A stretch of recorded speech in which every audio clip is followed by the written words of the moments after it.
We are living in an age where people speak excessively yet understand themselves far too little.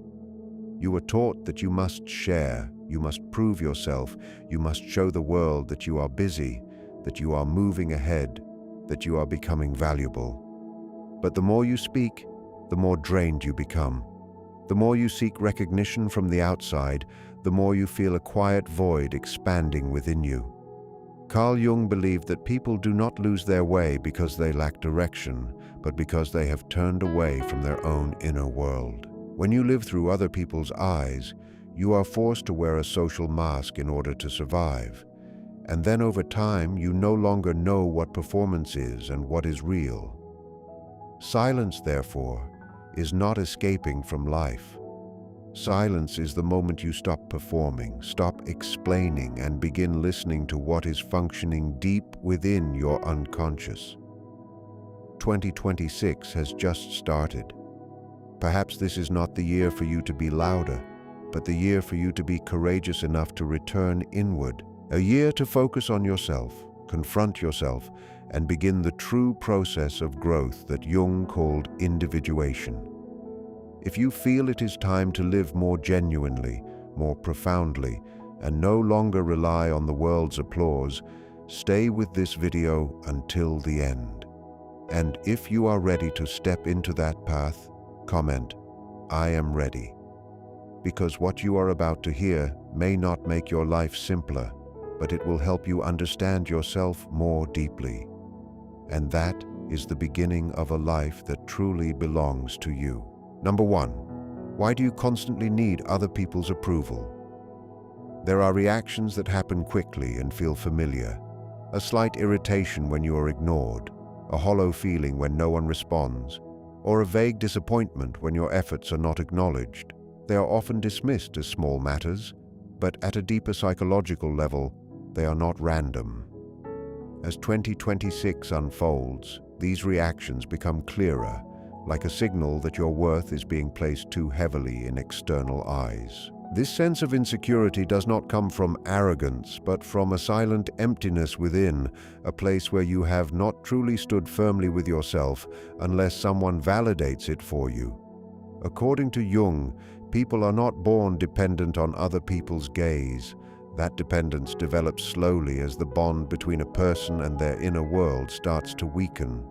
When you can no longer hear your inner voice clearly, you feel driven to look outward and ask the world who you are. Recognition then stops being simple encouragement and becomes psychological validation. Without it, anxiety rises quickly. In a transitional time like 2026, this unease feels stronger. I knew someone like that. Outwardly confident and expressive, he relied on attention. When it disappeared, so did his stability. From a Jungian view, he had lost his inner center and sought grounding outside himself. Every compliment, every nod, every like is like a temporary stake you use to tie your self-worth to. But those stakes are never permanent. They depend entirely on other people's moods, attention, and capacity. And when one stake is pulled out, you are not only sad, you are also disoriented, as if a part of your very existence has been taken away.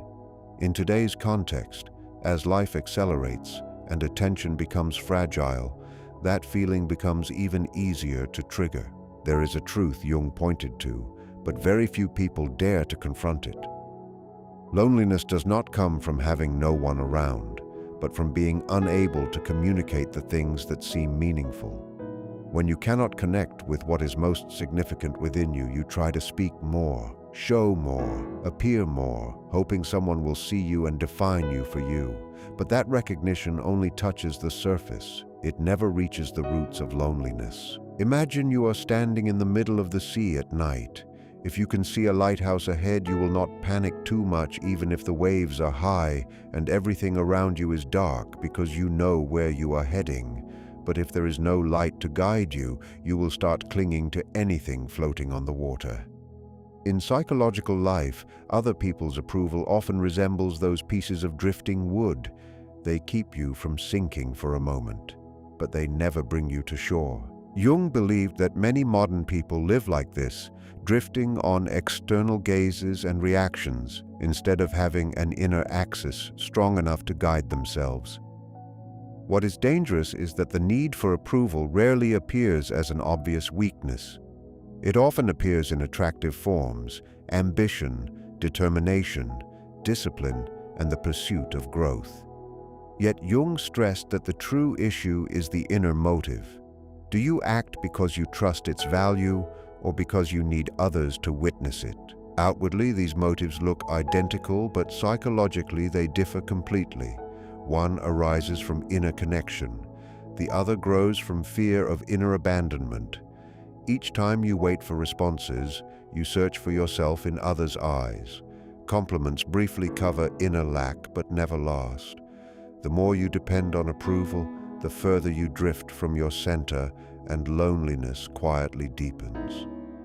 Jung did not advise people to withdraw from society, nor did he deny the role of acknowledgement, but he warned that when recognition becomes the primary nourishment for your self-worth, you are handing the power of your life to other people. And the most important point here is this: recognition is not the foundation.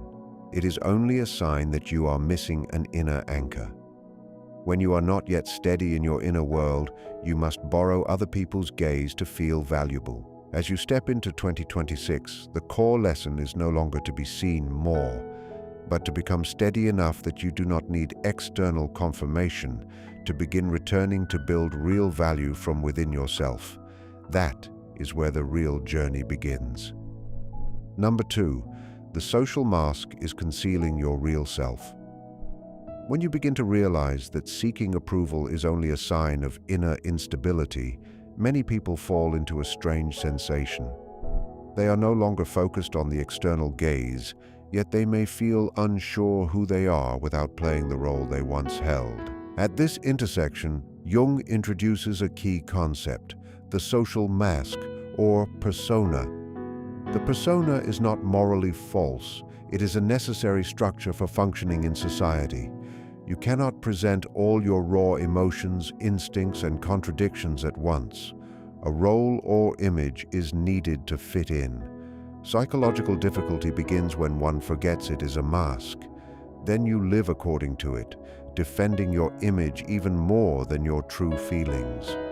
A Norse myth that helps illuminate this is the figure of Loki. Loki is a shapeshifter, able to change form continuously to adapt to every circumstance. At first, that flexibility helps him survive, even gives him significant influence. But the more Loki transforms, the more he loses a stable form. When he no longer knows what his true shape is, that limitless adaptability leads him into chaos and collapse. Symbolically, Loki represents a person who has lived too long inside different roles without a solid inner center. Jung saw there a clear warning. Adaptation is necessary to live in society, but losing the self is not psychologically healthy. This is why so many people feel drained even when they are not doing anything physically demanding.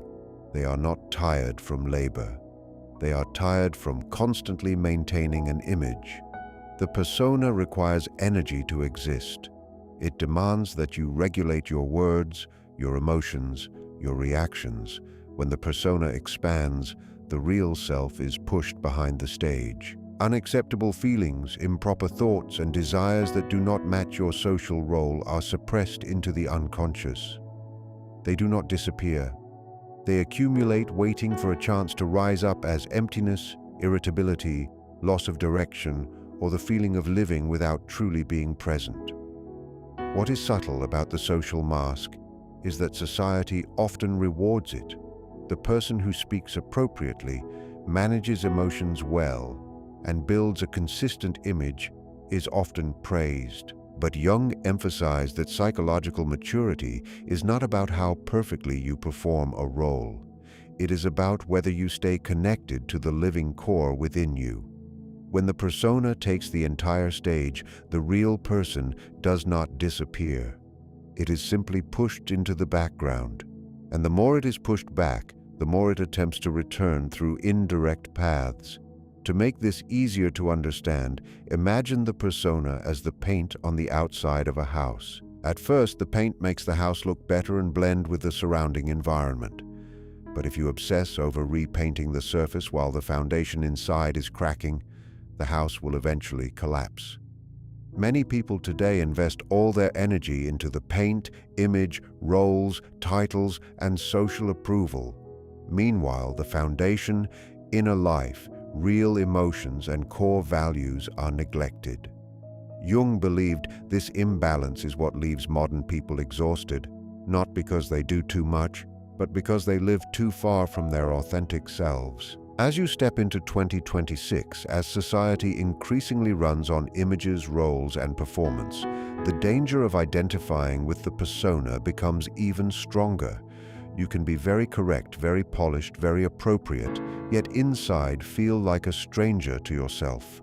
Jung did not advise you to destroy the mask or live impulsively. He spoke about awareness that this is a role, not your essence. Awareness that you have the right to set the mask down, at least in private moments, in quiet spaces where no one is watching. In practical terms, it begins very small. It is when you notice you are saying something only to protect an image, and you allow yourself to remain silent. It is when you admit to yourself that you are tired, even if outwardly you still appear fine. It is when you no longer rush to define yourself by a title, a function, or by how others perceive you. Jung suggested that each such moment is a step toward reclaiming your inner authority. It does not demand instant change or a new appearance. It simply asks you to examine the mask you have worn for years, the roles you maintain, and the quiet cost. When silence comes, discomfort often follows. Without constant noise, you face what lies beneath the roles, an unnamed fear. Yet in that exposure begins the honest return to yourself and lasting inner ground, the fear of silence. Silence scares you, not because it is empty, but because it is too honest. When the familiar noise disappears, when there is no schedule to cling to, nothing to distract you, what has been suppressed for a long time begins to rise. It may be the exhaustion you have always soothed with the line, "It will be fine." It may be the feeling that you are living out of alignment with yourself, even though everything looks fine on the outside. It may be a vague sadness, not big enough to call a crisis, but persistent enough that you cannot truly rest. Silence does not create these feelings. It only removes the covering so you can no longer avoid them. Think of it this way. Silence is like turning off the music while driving alone at night. With music playing, you barely notice the road, the curves, or your own breathing. When it stops, everything becomes clearer. The engine, the wind, your heartbeat, even a subtle unease. The road hasn't changed, but your presence on it deepens. Psychological silence works the same way. It doesn't make life harder. It simply invites full attention to yourself. Jung saw this not as a problem, but a necessary phase. We often lack not knowledge, but the ability to stay with our inner life. Jung once said something famous and deeply accurate. One does not achieve enlightenment by imagining light, but by bringing darkness into consciousness. Silence creates the conditions for that darkness to emerge, not as something negative, but as parts of yourself unseen, unaccepted, or unlived. Silence is unsettling because it does not allow escape. With nothing to distract you, inner contradictions surface. You may function well externally, yet feel alien within. Jung saw this as the divide between the social ego and inner self. Conscious silence is not avoidance. It is engagement without using noise to flee. Courage grows as silence reveals what waits to be integrated. A viewer once shared that he realized he was not addicted to social media.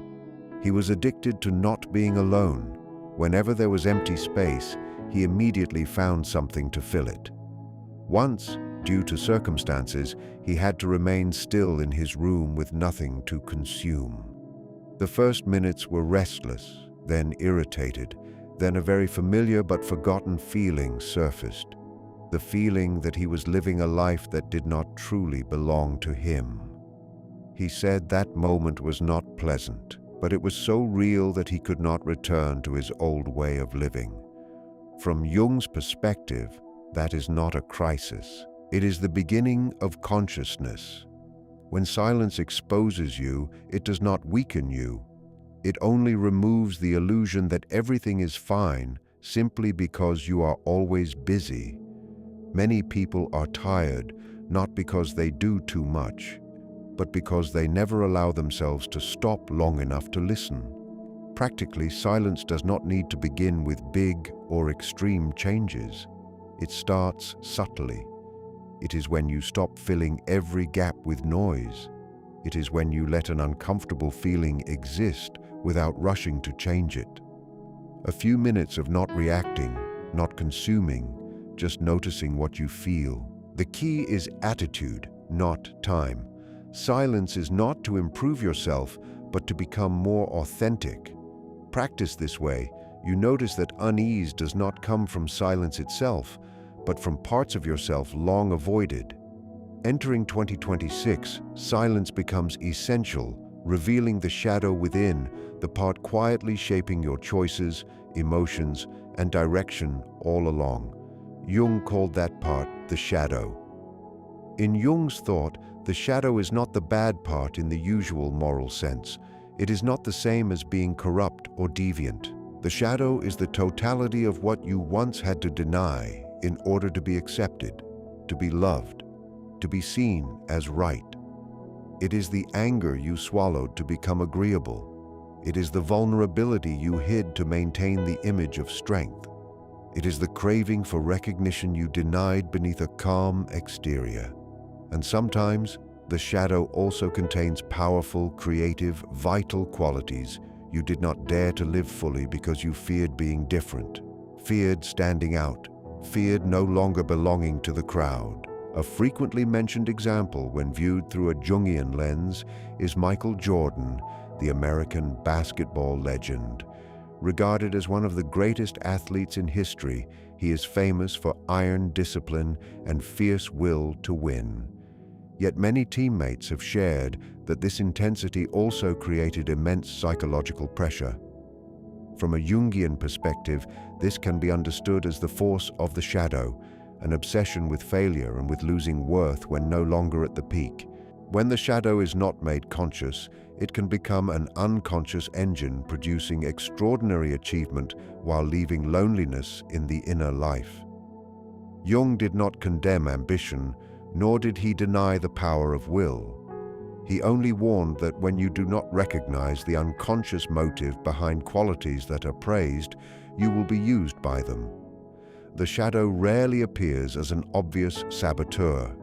It often wears forms that society celebrates: discipline, perfectionism, intensity, and refusal to accept failure. And because of that, it is harder to recognize, easier to justify, and more capable of controlling your life from behind the scenes.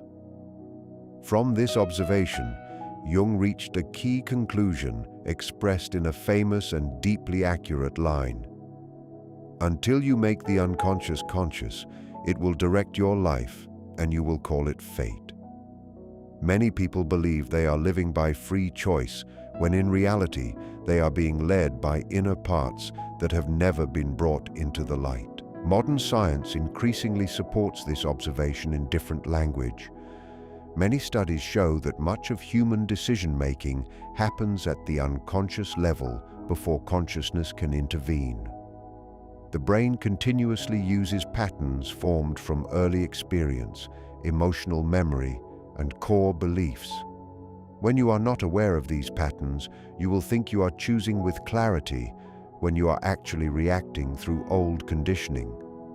What Jung called the shadow from a scientific perspective is precisely the collection of those unconscious processes. To picture it more clearly, imagine the shadow as the rudder of a ship beneath the waterline. You stand on the deck, you see the sails, you notice the direction of the wind, and you believe you are guiding the journey. But if you do not know where the rudder is turning, the ship will still alter its course according to what you cannot see. Many people live their entire lives like that. They assume they are making thoughtful decisions while in reality they are being directed by unseen forces from within. The most difficult part about facing the shadow is not knowledge. It is honesty. You do not want to admit that you feel envy. You do not want to recognize that you crave recognition more than you realize. You do not want to accept that you fear falling behind, fear being excluded, fear not being good enough. But Jung believed that every time you reject a part of yourself, you do not make it disappear. You simply give it more strength in the dark, and from there it finds ways to surface through detours, control, self-imposed pressure, or repeated patterns that leave you wondering why you are always exhausted. The path Jung proposed is not to eliminate the shadow, but to recognize and integrate it. Integration does not mean indulging every impulse. It means you understand what exists within you. When you know you have a strong competitive drive, you can use it consciously instead of allowing it to become an obsession. When you know you fear failure, you no longer let that fear determine your every step. When you know you crave recognition, you no longer unconsciously trade your peace for achievement. The central lesson here is a direct truth. What influences your life most powerfully rarely lies in external conditions. It lies in the inner parts you have never examined directly. When the shadow is denied, it does not vanish. It continues operating in the unconscious, quietly shaping your reactions and direction. For Jung, the moment the shadow is recognized marks an expansion of awareness.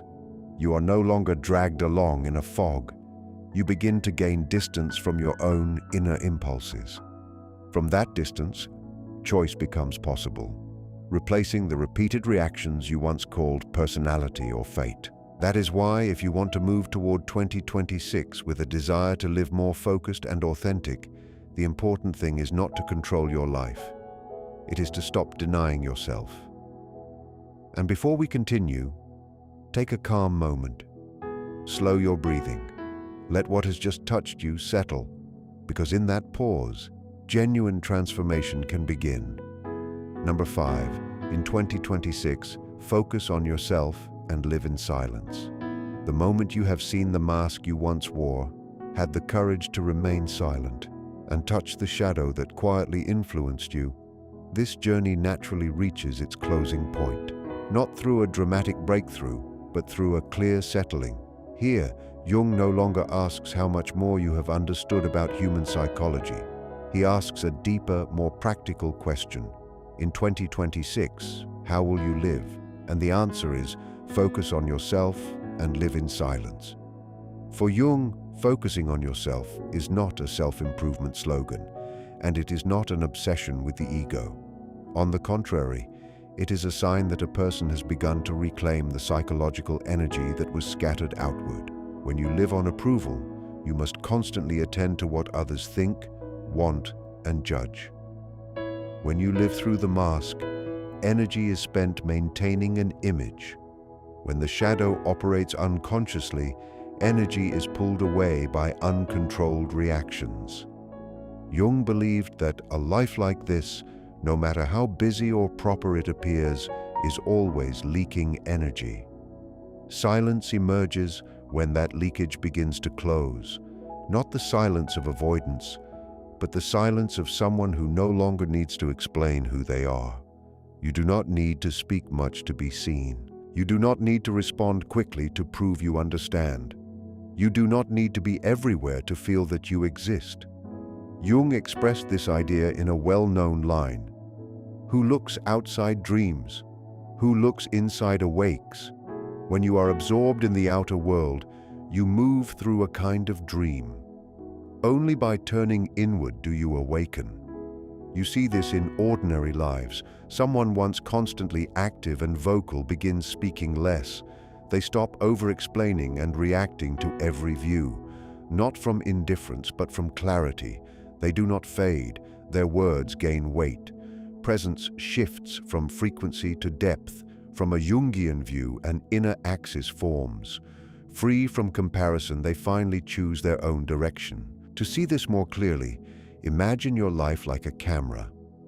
When you constantly twist the lens toward every movement outside, the image you capture is always shaky, blurred, and shallow.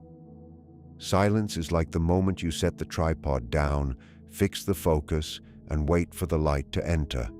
Not every moment produces a perfect photograph, but only when you remain still long enough can you capture what is truly sharp. Jung believed that many people live their entire lives without ever setting down the tripod. So even if they travel many places, they still never truly see themselves. Living in silence does not mean shrinking or abandoning ambition. It simply means you no longer let ambition determine your worth. You work because it has meaning, not because it is noticed. You build quietly without announcing every step. Jung saw this as the expression of an ego placed in the proper position, not inflated to cover emptiness and not collapsed out of fear. An ego steady enough that it does not need to be loud. Many people worry that if they live this way, they will become slow, less driven, or forgotten. Jung viewed that worry as the residue of a life that depended too heavily on external feedback. He emphasized that psychological development is not measured by speed or visibility, but by inner coherence. When you are no longer pulled in many directions, each step, even if slower, becomes more solid. Placed in the context of 2026, this spirit becomes especially clear, not because the number of the year carries mystical meaning, but because you are standing before an inner threshold. Continue living by old momentum, or begin living with more intention, less reactive but deeper, less exposed but more truthful. Jung did not promise that this path would make you more admired. He said it would help you not lose yourself in the process of living. At the deepest level, focusing on yourself and living in silence is not a destination. It is a foundation for living. From that foundation, relationships become more genuine. Work gains clearer direction, and choices no longer come from fear or lack. You do not need to withdraw from life to do this. You only need to change where you stand within life. The practice of this spirit does not need to be complex. What you need is simply to reserve a piece of silence for yourself each day, a space without goals, improvement, or performance. There, you do not need to become anyone, nor react to anything. Speak less in places where you once spoke only to be noticed, and quietly focus your energy on what you believe is right, even if unseen. If you practice this long enough, your inner center will shift naturally. As you enter 2026, you will no longer search for how to live. You will feel it quietly, yet firmly.